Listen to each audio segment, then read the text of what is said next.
Next നമ്മൾ discuss ചെയ്യാൻ പോകുന്നത് ബ്ലോക്ക് 2 ആണ്. ബ്ലോക്ക് 2 ഡീൽ ചെയ്യുന്നത് ഡിസോർഡേഴ്സ് ഓഫ് ചൈൽഡ്ഹുഡ് എന്ന ടോപ്പിക്കിനെ പറ്റിയിട്ടാണ്. ഇതിൽ ഫസ്റ്റ് യൂണിറ്റ് ആണ് യൂണിറ്റ് 5, കോമൺ ചൈൽഡ്ഹുഡ് ഡിസോർഡേഴ്സ്. അപ്പോൾ യൂണിറ്റിൻ്റെ പേര് പോലെ തന്നെ കുട്ടികളിൽ ഉണ്ടാകുന്ന ചൈൽഡ്ഹുഡ് ഡിസോർഡേഴ്സിനെ പറ്റിയിട്ടാണ് ഈ യൂണിറ്റിൽ നമ്മൾ ഡിസ്കസ് ചെയ്യുന്നത്. ഇതിൽ മെയിനായിട്ടും 3 ടോപ്പിക്സ് ആണ് പറയുന്നത്. First one childhood depression, second one suicide and third one oppositional defiant disorder and conduct disorders. അപ്പോൾ ഈ 3 മെയിൻ ടോപ്പിക്സിൻ്റെ ഇതിൻ്റെ ഒരു clinical picture, prevalence, comorbidity, progression, etiology and treatment, ഇത്രയും കാര്യങ്ങൾ എക്സ്പ്ലെയിൻ ചെയ്യാനും മനസ്സിലാക്കുക എന്നുള്ളതാണ് ഈ യൂണിറ്റിൻ്റെ ലേണിംഗ് ഒബ്ജക്റ്റീവ്സ്. ഇനി ഇൻട്രൊഡക്ഷൻ പാർട്ടിലേക്ക് പോവുകയാണെങ്കിൽ നമുക്കറിയാം, നമ്മൾ വളരെ കെയർ ഫ്രീ ആയിട്ടും ബ്ലിസ്ഫുള്ളായിട്ടും ഹാപ്പി ആയിട്ട് ചിലവഴിക്കുന്ന ഒരു സമയമാണ് നമ്മുടെ ചൈൽഡ്ഹുഡ്. ഇതെങ്ങനെയാണെങ്കിൽ പോലും 1/4 ഓഫ് ദ വേൾഡ് വൈഡ് ചിൽഡ്രൻസിന് ഈ ഒരു ടൈം പീരീഡിലാണ് ഡയഗ്നോസിബിൾ ആയിട്ടുള്ള മെൻ്റൽ കണ്ടീഷൻസ് ഉണ്ടാകുന്നത്. ഇങ്ങനെയുള്ള ഈ മെൻ്റൽ കണ്ടീഷൻസ് സിഗ്നിഫിക്കൻറ്റ് ഇമ്പയർമെൻറ്റ്സിന് കാരണമാകുന്നുണ്ട് എന്നുകൂടി നമുക്ക് മനസ്സിലാക്കാനായിട്ട് സാധിക്കും. അപ്പോൾ ഇതിൻ്റെ എവിഡൻസസ് പറയുന്നത് half of all mental health conditions 14 വയസ്സിന് മുമ്പ് തന്നെ ആരംഭിക്കുന്നുണ്ട്. ഇത് 10 മുതൽ 20% ചിൽഡ്രൻസിനെ, അഡോളസെൻറ്റിനെ ഗ്ലോബലി എഫക്റ്റ് ചെയ്യുന്നുണ്ട്. ഇന്ത്യയിലേക്ക് വരുവാണെങ്കിൽ 60-50% ഓഫ് ചിൽഡ്രൻസിനെ ഈ ഒരു കണ്ടീഷൻ 40 ഇയേഴ്സ് ഓഫ് ഏജിന് മുൻപ് എഫക്റ്റ് ചെയ്യുന്നുണ്ട്.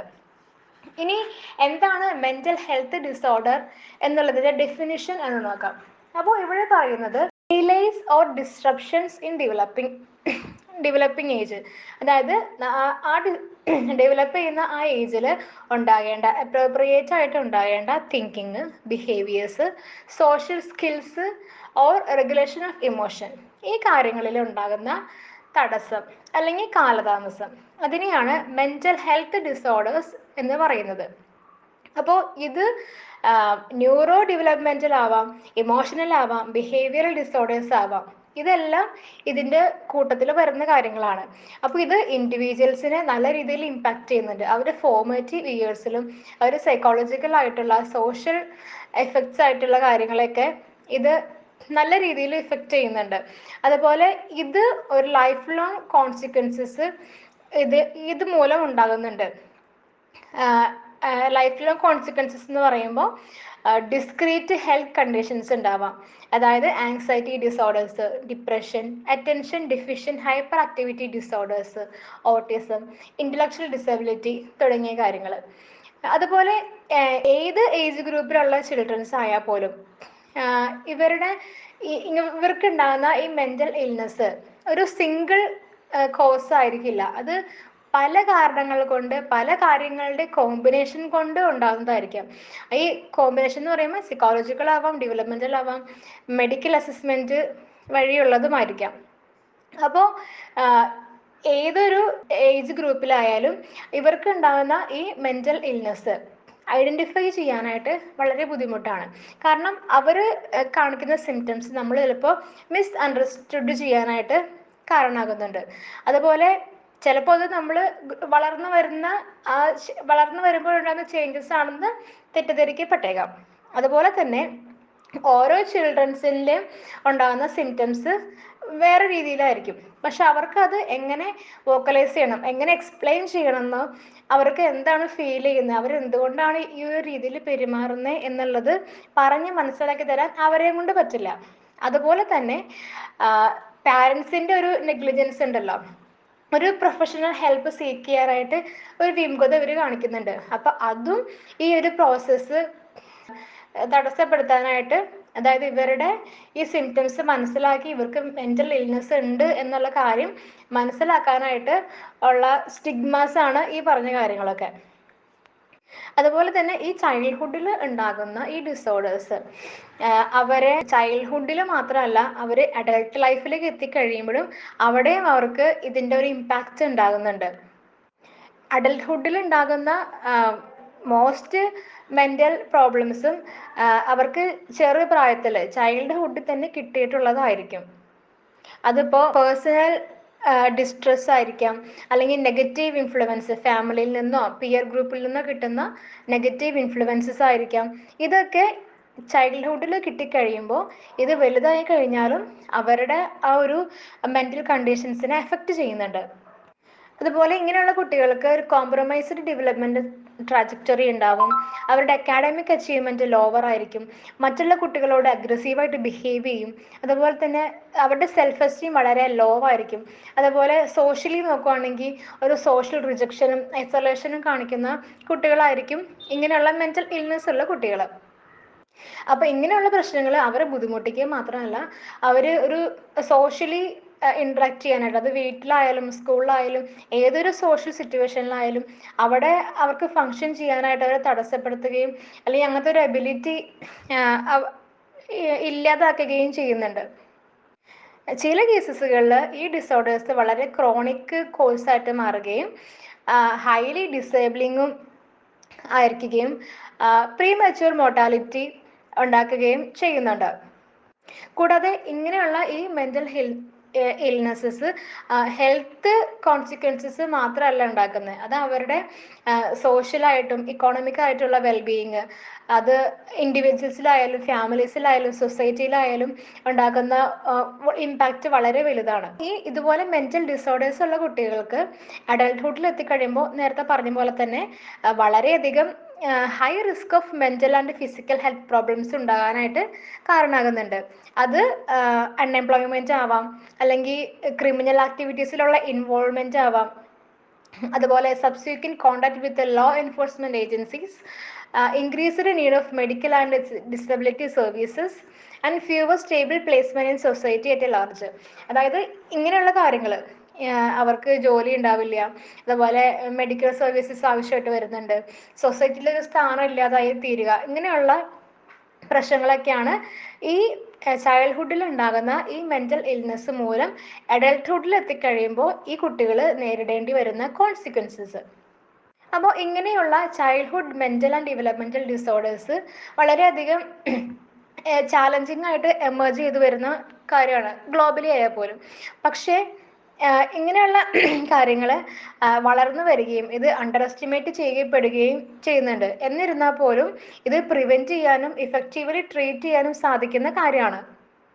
അപ്പോൾ ഇതുപോലെയുള്ള ഈ മെൻ്റൽ ഇൽനെസ്സസ് നമുക്ക് മനസ്സിലാക്കാനും അതിപ്പോൾ ഫാർമക്കോളജിക്കൽ ആയാലും എഡ്യൂക്കേഷനിലായാലും ഒക്യുപേഷണൽ ഇൻ്റർവെൻഷൻസിലൂടെ ആയാലും അതും അല്ലെങ്കിൽ സൈക്കോ തെറാപ്പിയിലൂടെ ആയാലും നമുക്കിത് മനസ്സിലാക്കാനും ഇത് ട്രീറ്റ് ചെയ്യാനുമായിട്ട് എളുപ്പമുള്ള കാര്യമാണ്.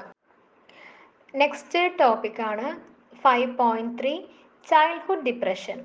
അപ്പോൾ ഇതിൽ 9 വയസ്സുള്ള അമൻ എന്ന് പറഞ്ഞൊരു കുട്ടിയുടെ ഒരു കേസ് ഹിസ്റ്ററി പറയുന്നുണ്ട്. അപ്പോൾ ഇതിൽ അമനെ സ്പീച്ച് തെറാപ്പിസ്റ്റിൻ്റെ അടുത്ത് കൊണ്ടുപോയിട്ടുണ്ട്. അവിടെ അവനെ കൊണ്ടുപോയത് അവന് വിക്കുള്ളത് കൊണ്ടായിരുന്നു. പക്ഷെ അവിടെ നിന്ന് അവർക്ക് മനസ്സിലായി ഇവന് സീരിയസ് ആയിട്ടുള്ള ഇമോഷണൽ പ്രോബ്ലംസ് ഉണ്ട്. അതുകൊണ്ട് തന്നെ ഒരു സൈക്കോളജിസ്റ്റിൻ്റെ അടുത്തേക്ക് ഇവനെ റെഫർ ചെയ്തു. അങ്ങനെ സൈക്കോളജിസ്റ്റ് ഒരു മൾട്ടിപ്പിൾ ഇൻ്റർവ്യൂസ് ഒക്കെ വഴി മനസ്സിലാക്കാനായിട്ട് സാധിച്ചത് ഇവൻ വളരെ മൂടിയും പ്രത്യേകിച്ച് റീസൺസ് ഒന്നും ഇല്ലാതെ സാഡ് ആവുന്ന സ്വഭാവമുള്ള ഒരാളാണെന്നാണ്. അതുപോലെ തന്നെ ഇവൻ ഹൈലി ഇറിറ്റേറ്റബിൾ ആണ്, അഗ്രസീവ് ആണ്, അതുപോലെ സോഷ്യലി വിഡ്രോൺ കൂടിയാണ്. അതുപോലെ ഇവന് സ്കൂളിൽ പോകാൻ തീരെ താല്പര്യം ഉണ്ടായിരുന്നില്ല. അവൻ അക്കാഡമിക് പെർഫോമൻസ് വളരെ വഷളായിട്ടിരിക്കുകയായിരുന്നു. അതുപോലെ ലാസ്റ്റ് 2 മന്ത് കൊണ്ട് തന്നെ അവന് 4 to 5 കിലോ വരെ വെയിറ്റ് കുറഞ്ഞിട്ടുണ്ട്. അവൻ്റെ അമ്മ പറയുന്നത് 7 വയസ്സ് വരെ അവന് യാതൊരു പ്രശ്നങ്ങളും ഉണ്ടായിരുന്നില്ല എന്നുള്ളതാണ്. പക്ഷെ ആ സമയത്താണ് ഇവൻ്റെ പാരൻസ് ഡിവോഴ്സിന് ഫയൽ ചെയ്യുന്നത്. അപ്പോൾ ഇങ്ങനെ ഡിവോഴ്സിന് ഫയൽ ചെയ്തതിന് ശേഷം ഇവനെപ്പോഴും കാണുന്നത് വീട്ടിൽ നടക്കുന്ന ഫൈറ്റുകളാണ്. അപ്പോൾ ഇതെല്ലാം കണ്ടു വളർന്നത് കൊണ്ട് തന്നെ അവൻ പ്രത്യേകിച്ച് ഒരു കാരണം ഇല്ലാതെ തന്നെ ഇങ്ങനെ എപ്പോഴും കരഞ്ഞുകൊണ്ടിരിക്കാൻ തുടങ്ങി. അങ്ങനെ പതുക്കെ പതുക്കെ ഇവൻ പാരൻസിനോട് മിണ്ടാണ്ടായി, എസ്പെഷ്യലി അവൻ്റെ അച്ഛനോട്. അതിനുശേഷം എന്താണ് ഈ മേൽ പറഞ്ഞ കാരണങ്ങളൊക്കെ അവൻ്റെ സ്കൂളിൽ ചെന്ന് കഴിയുമ്പോഴും കാണിക്കാൻ തുടങ്ങി. ഈ ബിഹേവിയറൽ പ്രോബ്ലംസ് കാണിക്കാൻ തുടങ്ങി. അവന് ഇമോഷൻസ് കൺട്രോൾ ചെയ്യാനായിട്ട് സാധിക്കുന്നുണ്ടായിരുന്നില്ല. അവൻ എപ്പോഴും ആംഗ്രി ആയിരിക്കും, റിസെൻറ്റ്ഫുൾ ആയിരിക്കും. അതുപോലെ തന്നെ അവൻ്റെ ബെസ്റ്റ് ഫ്രണ്ടിനോട് പറഞ്ഞു അവനവൻ്റെ വീട്ടിൽ നിന്ന് ഓടിപ്പോകാനുള്ള പ്ലാൻ ഉണ്ട്, അതുപോലെ ചിലപ്പോൾ സൂയിസൈഡ് വരെ ചെയ്തേക്കാം എന്നവൻ പറഞ്ഞിട്ടുണ്ട്. അപ്പോൾ ഇതൊക്കെ സൂചിപ്പിക്കുന്നത് കുട്ടികളിൽ ഉണ്ടാകുന്ന ഡിപ്രഷനെ പറ്റിയിട്ടാണ്. അപ്പോൾ ഈ ചിൽഡ്രൻസിലും അഡോളസൻസിലും ഡിപ്രഷൻ ഉണ്ടാകും എന്നുള്ളത് ഒരു ഡിബേറ്റബിൾ ആയിട്ടുള്ള ടോപ്പിക് അല്ലാതായി മാറിയിട്ടുണ്ട്. കാരണം ഡിപ്രഷൻ ഉണ്ടാകാനുള്ള ചാൻസസ് കൂടുതലാണ്.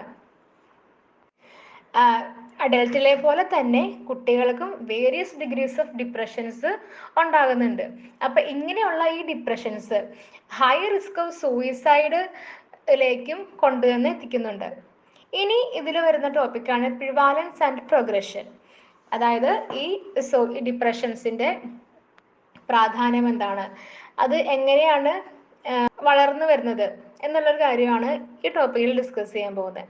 അപ്പോൾ ഗ്ലോബൽ സ്റ്റഡീസ്, ചൈൽഡ് പോപ്പുലേഷൻ എസ്റ്റിമേറ്റിന്റെ ഗ്ലോബൽ സ്റ്റഡീസിൽ പറയുന്നത് prevalence of mood related symptoms 13 വയസ്സിന് താഴെയുള്ള കുട്ടികളിൽ 2.8% ആണ്. ഇത് 2-25% ഉണ്ടാവാറുള്ളത്. ഇത് അഡോളസൻസിന്റെ കാര്യത്തിലേക്ക് വന്നു കഴിയുമ്പോൾ 13-നും 17-നും ഇടയിലുള്ള കുട്ടികൾക്ക് 8-9% ഇത്തരത്തിലുള്ള ഡിപ്രസീവ് ഡിസോർഡേഴ്സ് ഡയഗ്നോസ് ചെയ്യപ്പെട്ടിട്ടുണ്ട്. അപ്പോൾ ഇത്തരത്തിലുള്ള ഡിപ്രസീവ് സിംറ്റംസ് ബോയ്സിലായാലും ഗേൾസിലായാലും അപ്രോക്സിമേറ്റ്ലി സെയിം റേറ്റിലാണ് ഉള്ളത്. ഇത് പക്ഷേ അഡോളസൻസിലേക്ക് വന്നു കഴിയുമ്പോൾ ഫീമെയിൽ ടു മെയിൽ റേഷ്യോ 2:1 എന്നുള്ള ഇതിലേക്ക് ഇൻക്രീസ് ചെയ്യപ്പെട്ടിട്ടുണ്ട്. അതായത് ചിൽഡ്രൻസിൽ അപ്രോക്സിമേറ്റ്ലി ഗേൾസിലും ബോയ്സിലും സെയിം റേഷ്യോ ആണ്. അഡോളസൻസിലേക്ക് വന്നു കഴിയുമ്പോൾ രണ്ട് പെൺകുട്ടികൾക്ക് ഡിപ്രഷൻ ഉണ്ടെന്നുണ്ടെങ്കിൽ ഒരു ആൺകുട്ടിക്കായിരിക്കും ഡിപ്രഷൻ ഉണ്ടാകാനുള്ള ചാൻസസ് ഉണ്ടായിരിക്കാം. ഇനി ഇന്ത്യൻ സബ് കോണ്ടിനെന്റിലേക്ക് വന്നു കഴിയുമ്പോൾ national mental health survey 2015 and 2016 report ചെയ്തിരിക്കുന്നത് പ്രിവാലൻസ് ഓഫ് മെന്റൽ മോബിഡിറ്റി 7% ചിൽഡ്രൻസിലും അഡോളസൻസിലും ഉള്ളത്. ഡിപ്രസീവ് ഡിസോർഡർ ഉള്ളത് 1.6%. അത് 4 മുതൽ 11 വയസ്സ് വരെയുള്ള കുട്ടികളിൽ, 12 മുതൽ 17 വയസ്സ് വരെയുള്ള കുട്ടികളിൽ 2.6% ആണ്. അപ്പോൾ ഇതിൻ്റെ ഒരു ഗ്രോവിങ് ട്രെൻഡ് നോക്കുവാണെങ്കിൽ 1980 to 1989 ഈ ടൈം പീരീഡിൽ ഈ ഡിപ്രസീവ് ഡിസോർഡേഴ്സ് 2% ആയിരുന്നു. അതിനുശേഷം 1990 to 1999 വന്നു കഴിയുമ്പോൾ 6.6% ആയി. അതിനുശേഷം 2002 2006 വന്നു കഴിഞ്ഞപ്പോൾ ഇതിൻ്റെ റേറ്റ് കൂടി എത്രയായി? 13.49% ആയിട്ടുണ്ട്. അപ്പോൾ അതായത് ഓരോ ഡെക്കേഡ് കഴിയും തോറും ഈ ട്രെൻഡ് കൂടി വരികയാണ് ചെയ്യുന്നത്. കുട്ടികൾക്ക് ഉണ്ടാകുന്ന ഡിപ്രഷൻസിൻ്റെ ഈ റേഞ്ച് കൂടിയാണ് വരുന്നത്. അപ്പോൾ ഇതിന് കാരണം എന്ന് പറയുമ്പോൾ പല അർബൻ സ്ട്രെസ്സേഴ്സ് ഉണ്ട്. അത് പൊല്യൂഷൻ ആവാം, ഓവർ ക്രൗഡിങ് ആവാം, ഫാസ്റ്റ് ഡ്രിവൺ ലൈഫ് സ്റ്റൈൽസ് ആവാം, അതുപോലെ ന്യൂക്ലിയർ ഫാമിലി സ്ട്രക്ചേഴ്സ്. ഇതൊക്കെയാണ് ഡിപ്രഷൻസിലേക്ക് കുട്ടികളെ കൊണ്ടുവന്ന് എത്തിക്കുന്നത്. റൂറൽ യൂത്തിനേക്കാളും കൂടുതൽ ഡിപ്രഷൻസിലേക്ക് കുട്ടികളെ കൊണ്ടെത്തിക്കുന്നത് അർബൻ കുട്ടികളായിരിക്കും. കാരണം നേരത്തെ ഈ പറഞ്ഞ കാര്യങ്ങളെല്ലാം തന്നെ, ഈ സ്ട്രെസ്സേഴ്സ് എല്ലാം കൂടുതൽ അർബൻ ലൈഫ് സ്റ്റൈലിലാണല്ലോ. അതുപോലെ തന്നെ ഈ സർവേയിൽ കണ്ടെത്തിയിട്ടുള്ള ഒരു കാര്യമാണ് comorbid anxiety disorders 57.65%, attention deficient hyper activity disorders 20%, conduct disorders 9%, obsessive compulsive disorders 7% കുട്ടികളിൽ ഉണ്ട് എന്നുള്ളതാണ്. അതുപോലെ ഡിപ്രഷൻ വന്നിട്ടുള്ള കുട്ടികൾ ഒരു സിഗ്നിഫിക്കൻറ്റ് ഡിഗ്രി വരെ റിക്കവർ ചെയ്തിട്ടുണ്ടെങ്കിൽ പോലും റിസർച്ച് സജസ്റ്റ് ചെയ്യുന്നത് ഈ കുട്ടികളിൽ സബ്സീക്വൻറ്റ് ഡിപ്രസീവ് എപ്പിസോഡ്സ് ഉണ്ടാവാനായിട്ട് കാരണമാകുന്നുണ്ട്. ഇത് നെഗറ്റീവ് പ്രോബ്ലംസിലേക്ക് കൊണ്ടെത്തിക്കുന്നുണ്ട്. അത് സൂയിസൈഡിലിറ്റി ആവാം, co-occurring mental substance and physical health disorders ആവാം, അതുപോലെ decreased social and academic functioning ആവാം, റിലേഷൻഷിപ്സ് പ്രോബ്ലംസ് ആവാം. അപ്പോൾ ഇതൊക്കെയാണ് ഡിപ്രഷൻ ഉണ്ടായിട്ടുള്ള കുട്ടികൾ അഡൽട്ട്ഹുഡിലേക്ക് എത്തിക്കഴിയുമ്പോൾ അവർക്ക് ഉണ്ടാകാവുന്ന കോൺസിക്വൻസസ്. 5.3.1 clinical picture. എന്താണ് ഡിപ്രഷൻ്റെ ക്ലിനിക്കൽ പിക്ചർ എന്നുള്ളതാണ് നമ്മൾ ഈ പോർഷനിൽ ഡിസ്കസ് ചെയ്യാൻ പോകുന്നത്. അഡൾട്ടിൽ യൂസ് ചെയ്യുന്ന സെയിം ക്രൈറ്റീരിയ ആണ് ചൈൽഡ്ഹുഡ് ഡിപ്രഷൻ കണ്ടെത്താനായിട്ടും നമ്മൾ യൂസ് ചെയ്യുന്നത്. അത് ഇൻ്റർനാഷണൽ ക്ലാസിഫിക്കേഷൻ ഓഫ് ഡിസീസസ് 10 എന്നുള്ള ക്രൈറ്റീരിയ ആണ് യൂസ് ചെയ്യുന്നത്. അപ്പോൾ ഇതിനകത്ത് 3 ഗ്രേഡ്സ് ഓഫ് സെവേരിറ്റി, അത് മൈൽഡ് ആവാം, മോഡറേറ്റ് ആവാം, സിവിയർ ആവാം. അപ്പോൾ ഈ 3 ഗ്രേഡിലുള്ള ഡിപ്രസീവ് എപ്പിസോഡ്സ് എങ്ങനെയാണെന്നുള്ളത് കണ്ടുപിടിക്കുകയാണ് ചെയ്യുന്നത്. അപ്പോൾ 2 ആഴ്ചയെങ്കിലും ഡ്യൂറേഷൻ നമുക്ക് വേണം ഇവിടെ ഡയഗ്നോസിസ് ചെയ്യാനായിട്ട്. പക്ഷേ വളരെ ഷോർട്ടർ പീരീഡ് ആണെങ്കിലും അവിടെ സിംറ്റംസ് അൺയൂഷ്വലി സിവിയറും റാപ്പിഡ് ഓൺസെറ്റിലും ഉണ്ടാകുന്നതാണെങ്കിൽ അത് നമുക്ക് കണക്കിലെടുക്കാനായിട്ട് സാധിക്കും. ഇനി ഡിപ്രഷൻ്റെ കീ സിംറ്റംസ് എന്ന് പറയുന്നത് depressed mood, loss of interest and enjoyment, reduced energy, increased fatigability and diminished activity. അതായത് മൂഡ് എപ്പോഴും ഡിപ്രസ്ഡ് ആയിരിക്കും, നമുക്ക് ഇഷ്ടമുള്ള കാര്യങ്ങൾ ചെയ്യാനുള്ള ഇൻട്രസ്റ്റ് ഒന്നും ഉണ്ടാവില്ല, എനർജി ഭയങ്കര ലോ ആയിരിക്കും. അതുപോലെ ഒരു ചെറിയ ഇഫോർട്ടിന് ശേഷം നമുക്ക് ഭയങ്കരമായിട്ട് ക്ഷീണം തോന്നും, അതുപോലെ എന്തെങ്കിലും ചെയ്യാനുള്ള ഉത്സാഹം ഉന്മേഷം ഒന്നും ഉണ്ടാവില്ല. അപ്പോൾ ഇതൊക്കെയാണ് ഡിപ്രഷൻ്റെ കീ സിംറ്റംസ്. ഡിപ്രഷൻ്റെ ഒരു മെയിൻ ഇതാണല്ലോ ലോവേർഡ് മൂഡ്, ഒന്നും ചെയ്യാനുള്ള മൂഡില്ലാത്ത അവസ്ഥ. പക്ഷേ ഇൻഡിവിജ്വൽസിലേക്ക് വന്നു കഴിയുമ്പോൾ അവിടെ വേരിയേഷൻസ് ഉണ്ടാവാനായിട്ടുള്ള ചാൻസസ് ഉണ്ട്. കുട്ടികളിൽ ഉണ്ടാകുന്ന ഡിപ്രഷൻ ഡയഗ്നോസിസ് ചെയ്യാനായിട്ട് യൂസ് ചെയ്യുന്ന ഒരു മോഡിഫിക്കേഷനാണ് ഇറിറ്റബിലിറ്റി. ഇറിറ്റബിലിറ്റി ഒരു മേജർ സിംറ്റമാണ്. ഇത് ഡിപ്രസ്ഡ് മൂഡിനെ സബ്സ്റ്റിറ്റ്യൂട്ട് ചെയ്തു വരുന്ന ഒരു സിംറ്റമാണ്. ചൈൽഡ്ഹുഡ് ഡിപ്രഷനിൽ സ്പെസിഫിക് ബിഹേവിയേഴ്സും സൊമാറ്റിക് സിംറ്റംസും ഉണ്ടാവും. അതായത് നമുക്ക് നോർമലി നമുക്ക് സന്തോഷം ചെയ്യുന്ന കാര്യങ്ങളോ അങ്ങനത്തെ സാഹചര്യങ്ങളോ സിറ്റുവേഷൻസോ ഇവൻസോ അവിടെ നിന്നൊക്കെ ഒരു വിഡ്രോവല്, അതൊന്നും ചെയ്യാൻ പറ്റാതിരിക്കുക, അതൊക്കെ എൻജോയ് ചെയ്യാൻ പറ്റാതിരിക്കുക, എപ്പോഴും കരഞ്ഞുകൊണ്ടിരിക്കുക, ഐ കോണ്ടാക്റ്റ് അവോയ്ഡ് ചെയ്യുക, എപ്പോഴും വേദനയാണ് അതുപോലെ തന്നെ എന്ന് കംപ്ലൈൻറ്റ് പറയുക, അതുപോലെ തന്നെ വിശപ്പില്ലായ്മ, വെയിറ്റ് ലോസ്, അഗ്രസീവ് ബിഹേവിയർ കാണിക്കുക, ചിലപ്പോൾ സൂയിസൈഡ് ടെൻഡൻസിയും കാണിക്കുക. ഇതൊക്കെയാണ് ഇതിൽ വരുന്ന behaviour and somatic symptoms. 5.3.2 etiology or causal factors. ഡിപ്രഷന് കാരണമാകുന്ന രോഗകാരണങ്ങൾ എന്തൊക്കെയാണെന്നുള്ളതാണ് ഇതിൽ പറയുന്നത്.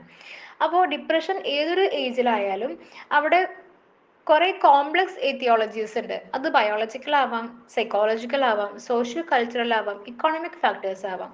അപ്പോൾ ഇതെല്ലാം ഡിപ്രഷൻ്റെ ഒറിജിനെയും ഡെവലപ്മെൻറ്റിനെയും പെർസിസ്റ്റൻസിനെയും കോൺട്രിബ്യൂട്ട് ചെയ്യുന്ന ഫാക്ടേഴ്സാണ്. ഇതിൽ ഫസ്റ്റ് ഫാക്ടറാണ് ബയോളജിക്കൽ. ബയോളജിക്കലിനകത്ത് കുറേ സബ് ഫാക്ടേഴ്സ് ഉണ്ട്. അതിൽ വരുന്ന ഫസ്റ്റ് ഫാക്ടറാണ് ജനറ്റിക്. നമ്മൾ 103 പഠിച്ചിട്ടുണ്ട് ഈ ഹെറിഡിറ്റി എങ്ങനെ ഒരാളുടെ പേഴ്സണാലിറ്റിനെ ഡെവലപ്പ് ചെയ്യുന്നു എന്നുള്ളത്. അത് തന്നെയാണ് ഇവിടെയും പറയുന്നത്. ക്ലിനിക്കലി ഡയഗ്നോസ്ഡ് ആയിട്ടുള്ള പാരൻസ്, എസ്പെഷ്യലി മദേഴ്സിന് ഇങ്ങനെ ഡിപ്രഷൻ ഉണ്ടായിട്ടുണ്ടെങ്കിൽ അവർക്കുണ്ടാകുന്ന കുട്ടികൾക്ക് 40% ഇൻക്രീസ്ഡ് റിസ്ക് ഓഫ് ഡിപ്രഷനും 7.8% ഇൻക്രീസ്ഡ് റിസ്ക് ഓഫ് സൂയിസൈഡ് അറ്റംപ്റ്റും ഉണ്ടാവാനായിട്ടുള്ള ചാൻസസ് വളരെ കൂടുതലാണ്. ക്ലിനിക്കലി ഡിപ്രഷൻ ഉള്ള പാരൻസിന് ഉണ്ടാകുന്ന കുട്ടികൾക്കും ഡിപ്രഷൻ ഉണ്ടാകാനുള്ള ചാൻസസ് കൂടുതലാണെന്നുള്ളതാണ് ബയോളജിക്കൽ ഫാക്ടറിൽ പറയുന്നത്. ഇനി അതിൻ്റെ സ്ട്രക്ചറിലേക്ക് വന്നു കഴിയുമ്പോൾ സ്ട്രക്ചറൽ അനോമാലിറ്റീസ്, ചൈൽഡ്ഹുഡ് ഡിപ്രഷനുമായിട്ട് അസോസിയേറ്റ് ചെയ്തിരിക്കുന്ന സ്ട്രക്ചറൽ അനോമാലിറ്റീസ് എന്ന് പറഞ്ഞിട്ടുണ്ടെങ്കിൽ reduction in neuron density and size, അതുപോലെ തന്നെ ഹൈപ്പോ ക്യാമ്പസിൻ്റെ സൈസ് ചെറുതായിരിക്കും, അമിഗ്ഡലയുടെയും ഫ്രണ്ടൽ ലോബ്സിൻ്റെയും അതുപോലെ തന്നെ ലെഫ്റ്റ് സൈഡിലുള്ള ഫ്രണ്ടൽ ലോബ്സിൻ്റെയും സൈസുകൾ കുറവായിരിക്കും. അപ്പോൾ ഇങ്ങനെയുള്ള സ്ട്രക്ചറൽ വ്യത്യാസങ്ങൾ കൊണ്ടും നമുക്ക് ബയോളജിക്കലി ഡിപ്രഷൻ ഉണ്ടാകും. അടുത്തതാണ് ന്യൂറോ കെമിക്കൽ. അപ്പോൾ സെറോട്ടോണിൻ ആണ് ലൈഫിലെ എല്ലാ ഫങ്ഷൻസും, അതായത് apatite, sleep, temperature, memory, learning, social behaviour, ഇങ്ങനെയുള്ള എല്ലാ കാര്യങ്ങളെയും ഫങ്ഷൻ ചെയ്യാനായിട്ട് റെഗുലേറ്റ് ചെയ്യുന്നത്. അപ്പോൾ ഈ സെറോട്ടോണിൻ്റെ അളവ് ആവശ്യമുള്ളതിനേക്കാളും കുറവായിട്ട് വരുമ്പോഴാണ് കുട്ടികൾക്ക് ഡിപ്രഷൻ ഉണ്ടാകുന്നത്. ഇതാണ് ന്യൂറോ കെമിക്കൽസ് കൊണ്ടുണ്ടാകുന്ന ഡിപ്രഷൻ. ന്യൂറോ ട്രാൻസ്മിറ്റേഴ്സിൻ്റെ അളവിൽ വേരിയേഷൻസ് വരുമ്പോൾ നമുക്ക് ഡിപ്രഷൻസ് ഉണ്ടാകുന്നു. ഇനി ന്യൂറോ ഫങ്ഷണൽ കാര്യങ്ങൾ എന്തൊക്കെയാണെന്നുള്ളതാണ്. നേരത്തെ പറഞ്ഞ പോലെ തന്നെ ഈ HPA ആക്സിസിൽ ഉണ്ടാകുന്ന ഇൻഫ്ലമേഷൻസ് അല്ലെങ്കിൽ ഹൈപ്പർ ആക്ടിവിറ്റി അല്ലെങ്കിൽ അമിഗ്ഡലയിൽ ഉണ്ടാകുന്ന increased activity, reduced neuroplasticity, network dysfunction, ഇതൊക്കെ ഡിപ്രഷനിലേക്ക് ലിങ്ക് ചെയ്യുന്ന ഫാക്ടേഴ്സ് ആണ്. അതാണ് ന്യൂറോ ഫങ്ഷണൽ ഫാക്ടേഴ്സ്. നെക്സ്റ്റ് ആണ് എൻഡോക്രൈൻ. അപ്പോൾ പഠനങ്ങൾ പറയുന്ന ഒരു കാര്യമാണ് ഈ എൻഡോക്രൈൻ അല്ലെങ്കിൽ ഹൈ കോർട്ടിസോൾ ലെവലോ ഡിക്രീസ്ഡ് ഗ്രോത്ത് ഹോർമോൺ പ്രൊഡക്ഷനോ ഇതും ഡിപ്രഷനിലേക്ക് ലിങ്ക് ചെയ്യുന്ന ഒരു കാര്യമാണെന്നാണ് സ്റ്റഡീസ് കണ്ടെത്തിയിട്ടുള്ളത്. അടുത്തൊരു ഫാക്ടറാണ് ന്യൂറോളജിക്കൽ ഡിസോർഡേഴ്സ്. നമുക്ക് ബ്രെയിനിൽ ഉണ്ടാകുന്ന സീസേഴ്സ് അല്ലെങ്കിൽ epileptic syndromes, several neuro metabolic diseases and intracranial tumours, ഇതും എല്ലാം ഡിപ്രഷന് കാരണമാകുന്നുണ്ട്. നെക്സ്റ്റ് ഫാക്ടറാണ് സ്ലീപ്പ് ഡിസോർഡേഴ്സ്. ഉറക്കത്തിൽ വരുന്ന ഈ ഡിസ്റ്റർബൻസസ് നമ്മുടെ ഹൈപ്പോതലാമസിനെയും ന്യൂറോട്ടിക് എലിവേഷനെയും എഫക്റ്റ് ചെയ്യുന്നുണ്ട്. അതുപോലെ ലെഫ്റ്റ് ഓർബിറ്റോ ഫ്രോണ്ടൽ കോർട്ടക്സിലുള്ള ഗ്രേ മാറ്ററിൽ ഒരു നെറ്റ് ഡിക്രീസ് ഉണ്ടാക്കുകയും ചെയ്യുന്നുണ്ട്. ഈ സ്ലീപ്പും ഡിപ്രഷനും തമ്മിൽ ഒരു റെസിപ്രോക്കൽ അസോസിയേഷൻ നിലനിൽക്കുന്നുണ്ട്. അപ്പോൾ ഈ സ്ലീപ്പ് ഡിസ്റ്റർബൻസ് ഡിപ്രഷനിലേക്ക് കാരണമാകുന്നുണ്ട്, ഡിപ്രഷൻ സ്ലീപ്പ് പ്രോബ്ലംസിനും കാരണമാകുന്നുണ്ട്. ചിൽഡ്രൻസിലും അഡോളസൻസിലും ഈ ഉറങ്ങാൻ പറ്റാത്തൊരവസ്ഥ വരുമല്ലോ, ട്രബിൾ ഫോളിങ് അസ്ലീപ്പ്. അപ്പോൾ കുട്ടികളുടെ അക്കാഡമിക് പെർഫോമൻസ് വളരെ പൂവറാക്കാനും അവർ ഇമോഷണൽ റെഗുലേഷൻസ് പൂവറാക്കാനും റിസ്ക് ടേക്കിംഗ് ബിഹേവിയേഴ്സും സോഷ്യൽ ആൻഡ് ഇമോഷണൽ അഡ്ജസ്റ്റ്മെന്റ് പ്രോബ്ലംസും ഈ കുട്ടികളിൽ ഉണ്ടാക്കാനായിട്ടും കാരണമാകുന്നുണ്ട്. അതായത് ശരിക്കും ഉറങ്ങാൻ പറ്റിയില്ല എന്നുണ്ടെങ്കിൽ അത് ഡിപ്രഷന് കാരണമാകുന്നുണ്ട്. അടുത്ത ഫാക്ടറാണ് പ്രീ നാറ്റൽ ഫാക്ടേഴ്സ്. അതായത് നമ്മൾ ഗർഭാവസ്ഥയിലായിരിക്കുമ്പോൾ സ്ട്രെസ്സോ അണ്ടർ ന്യൂട്രീഷനോ ആൽക്കഹോൾ അബ്യൂസോ ഒക്കെ ഉണ്ടാവുകയാണെങ്കിൽ ഇത് നമ്മുടെ സെൻട്രൽ നെർവസ് സിസ്റ്റത്തിനെ ബാധിക്കുകയും ഹൈപ്പർ ആക്ടിവിറ്റിയും ഹൈപ്പർ റിയാക്ടിവിറ്റിയും ന്യൂറോ ട്രാൻസ്മിറ്റേഴ്സിൽ ഓൾട്ടറേഷൻസ് ഉണ്ടാകുകയും ഇത് കുട്ടികളെ പിന്നീട് ഡിപ്രഷനിലേക്ക് വൾണറബിൾ ആക്കുകയും ചെയ്യുന്നു. അതാണ് ഗർഭാവസ്ഥയിൽ ഉണ്ടാകുന്ന ചൈൽഡ്ഹുഡ് ഡിപ്രഷൻ്റെ ഓൺസെറ്റ്സ്. അപ്പോൾ ഇത്രയും കാര്യങ്ങളാണ് ബയോളജിക്കൽ ഫാക്ടേഴ്സിൽ വരുന്നത്. Genetics, structural, neuro chemical, neuro functional, endocrine, neurological disorders, sleep disorders, pre natal factors. ഇനി അടുത്ത ഫാക്ടറാണ് സൈക്കോ സോഷ്യൽ ഫാക്ടേഴ്സ്. അപ്പോൾ ഇതിലേക്ക് വന്നു കഴിയുമ്പോൾ സൈക്കോളജിക്കലും സോഷ്യലി ആയിട്ടുള്ള പെർസ്പെക്റ്റീവ്സ് ആണ് ഈ ചൈൽഡ്ഹുഡ് ഡിപ്രഷൻ എക്സ്പ്ലെയിൻ ചെയ്യാനായിട്ട് ഉപയോഗിക്കുന്നത്. അതിൽ ഫസ്റ്റ് വൺ ആണ് അറ്റാച്ച്മെന്റ് തിയറീസ്. അപ്പോൾ എന്താണ് അറ്റാച്ച്മെന്റ്? നമുക്ക് മറ്റുള്ള ആളുകളായിട്ട് ഉണ്ടാകുന്ന ഒരു ബോണ്ട്, ഒരു ലോങ് ലാസ്റ്റിംഗ് ഇഫക്റ്റീവ് ടൈ, അതാണ് അറ്റാച്ച്മെന്റ്. അപ്പോൾ ഈ കുട്ടികളെ കെയർ ചെയ്യുന്ന കെയർ ഗിവേഴ്സ്, എസ്പെഷ്യലി മദർ, ഇവർ നൽകുന്ന ഒരു പ്രൊട്ടക്ഷൻ, ഒരു റെസ്പോൺസീവ്നെസ്, പ്രൊട്ടക്റ്റീവ്നെസ്, നേർച്ചറൻസ്, കൺസിസ്റ്റൻസി, ഇതൊക്കെയാണ് കുട്ടികളെ അവർ വളർന്ന് വലുതായി കഴിയുമ്പോൾ സോഷ്യലി മറ്റുള്ളവരുമായിട്ട് ഇടപെടാനായിട്ട്, ഒരു ഹെൽത്തി റിലേഷൻഷിപ്സ് മെയിൻറ്റെയിൻ ചെയ്യാനായിട്ട് അവരെ സഹായിക്കുന്നത്. അപ്പോൾ ഇതിനകത്ത് എന്തെങ്കിലും ഒരു ഫെയിലിയർ ഉണ്ടാവുകയാണെങ്കിൽ ഇത് കുട്ടികളെ നെഗറ്റീവ് സെൽഫ് കോൺസെപ്റ്റിലേക്കോ സെൻസിറ്റിവിറ്റി ടു ലോസിലേക്കോ അല്ലെങ്കിൽ ഇൻസെക്യൂർ അറ്റാച്ച്മെന്റ് സ്റ്റൈലിലേക്കോ anxiously avoid or anxiously resist the caregivers, ഇങ്ങനെയുള്ള കാര്യങ്ങളിലൂടെ കടന്നു പോകുന്ന കുട്ടികൾ അവർ ഡിസ്ട്രക്റ്റീവ് ആയിരിക്കും, അഗ്രസീവ് ആയിരിക്കും, അസോസിയേറ്റീവ് ബിഹേവിയേഴ്സ് ഒക്കെ കാണിക്കുന്നവരായിരിക്കും. അപ്പോൾ കെയർ ഗിവേഴ്സ് എങ്ങനെയാണോ ഈ കുട്ടികളെ നോക്കുന്നത് അതനുസരിച്ചിട്ട് അതിൻ്റെ ഒരു ഏറ്റക്കുറച്ചിലനുസരിച്ചിട്ട് കുട്ടികൾക്ക് ഡിപ്രഷൻ ഉണ്ടാവാനായിട്ടുള്ള കാരണങ്ങൾ ഉണ്ടാകുന്നുണ്ട്. അറ്റാച്ച്മെന്റ് ഏറ്റവും ഇമ്പോർട്ടൻ്റ് ആണ് ഈ ഒരു കാര്യത്തിൽ. അടുത്ത ഒരു പേഴ്സ്പെക്റ്റീവാണ് ലേണിംഗ് ഓർ ബിഹേവിയറൽ മോഡൽസ്. ഇതിൽ മെയിനായിട്ട് പറയുന്നത് ഈ കുട്ടികൾക്ക് ഡിപ്രഷൻ ഉണ്ടാകാനുള്ള കാരണം അവർ പഠിച്ചെടുക്കുന്നതായിരിക്കാം. ഡിപ്രസീവ് ടെൻഡൻസി ഉള്ള പാരൻസ് ആണെങ്കിൽ അവരെ കണ്ടു പഠിക്കുന്നത് കൊണ്ട് ഡിപ്രഷൻ ഉണ്ടാവാനായിട്ടുള്ള ചാൻസസ് ഉണ്ട്. അതുപോലെ റീഇൻഫോഴ്സ്മെന്റ് ഇട്ട് വരുന്ന ബിഹേവിയർ, കരയുക, കംപ്ലൈന്റ് പറയുക, എപ്പോഴും ഇങ്ങനെ എക്സ്പ്രഷൻ ഓഫ് ഗിൽറ്റ് ഉണ്ടാകുക, അതുപോലെ എപ്പോഴും എല്ലാവരെയും അവോയ്ഡ് ചെയ്യുന്ന ഒരു ബിഹേവിയർ ഉണ്ടായിരിക്കുക.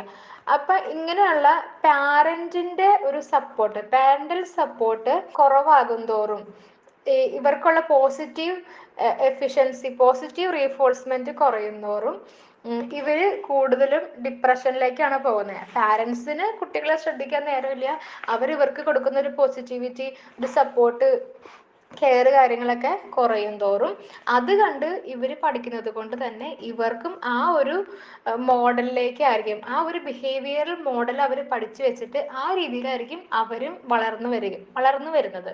അതാണ് ലേണിംഗ് ഓർ ബിഹേവിയറൽ മോഡൽസിൽ പറയുന്നത്.